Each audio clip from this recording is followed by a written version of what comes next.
The Forbidden Arts, an action-adventure game featuring a pyromancer, caught my attention for sure. But should this one burn a hole in your pocket right away, or should the release of this one just be forbidden?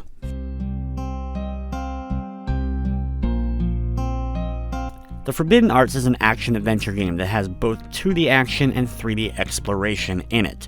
The title features a character named Phoenix, a pyromancer who's off on a journey to discover not only more abilities, but of course eventually stop an evil force. The game has several areas that you'll get to go to with multiple levels usually in each one. You have these large maze-like areas that you'll have to explore, competing with various enemies, finding hidden gold, and sometimes dealing with the occasional boss.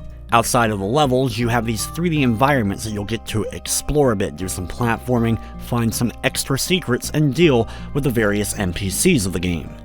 And while these are a nice addition to the game, they don't really add a whole ton to it. It's much more about the 2D action. And when it comes to that, it's okay. It's a bit hard to describe, honestly. A lot of enemies either die in one hit, or if they take multiple hits, how it works is one hit you deliver, then they kind of go invincible for a few moments with a barrier on them. You'll have to dodge their incoming attack, and then you'll be able to dish out another attack of your own. The invincibility windows and generally just sometimes hitting enemies is a bit off at times. It's not exactly an easy game. A lot of enemies can be difficult to bypass and get around. They're in awkward places a lot of times where you'll be going up or down an area and can't see what's coming next, but boom, enemy right there in your face to deliver some nasty damage. Most of the enemies in general, their attack patterns and all just really aren't that inspired, and fighting them feels more like a chore than actual enjoyment. Thankfully, the bosses remedy this a bit. They are still mostly deliver an attack, wait for that opening finally for another attack, and then strike when the getting is good. Unfortunately though, the boss encounters, there's only around 6 of them in the game, and there's many more levels that you have to complete without those being included. A lot of enemies in the game, unless they get directly in your path, you can bypass altogether and just skip them. Unfortunately though, save points in areas, checkpoints all throughout the levels, are a bit finicky and sometimes tied to defeating certain enemies.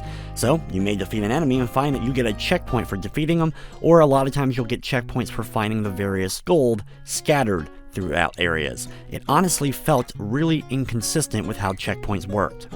Every one of the 2D levels are maze-like and reminded me of some classic Sega Genesis and Super Nintendo era titles. You have a lot of times you'll reach a dead end, have to do some backtracking, and then go down a pit or find a ladder that you didn't use before, and then eventually you may be able to progress and make it farther into that level. The game's story, questing, as well as just its general look are decent enough. The game has some nice environments and areas that you get to explore, and a lot of the 2D levels I did enjoy, even if I'm not the biggest fan of mazes. While you gain some new abilities and the like, I like the pyromancing skills that you do earn, throwing fireballs, using a shield and the like. I just wish there was more to it. From the technical side of things, I didn't really run into too many problems as far as glitching or crashing. There was bits of slowdown here and there on my PlayStation 4 Pro, but mostly in the 3D environments, not the 2D ones. The Forbidden Arts is available now on the PlayStation 4 for $14.99. It does feature a Platinum Trophy. The game is also available on the Nintendo Switch, Xbox One, and PC. Overall, I liked the Forbidden Arts, I just didn't love it. The action left a little bit to be desired. I'm sure some people may end up liking it a bit more than I did, but I did enjoy most of the levels, story, and everything else in the game to make me see it through to the end. With everything said, I'm going to be giving the Forbidden Arts a 7 out of 10. That's going to wrap up this review though. I'd like to thank you for watching, and of course, I hope you enjoyed.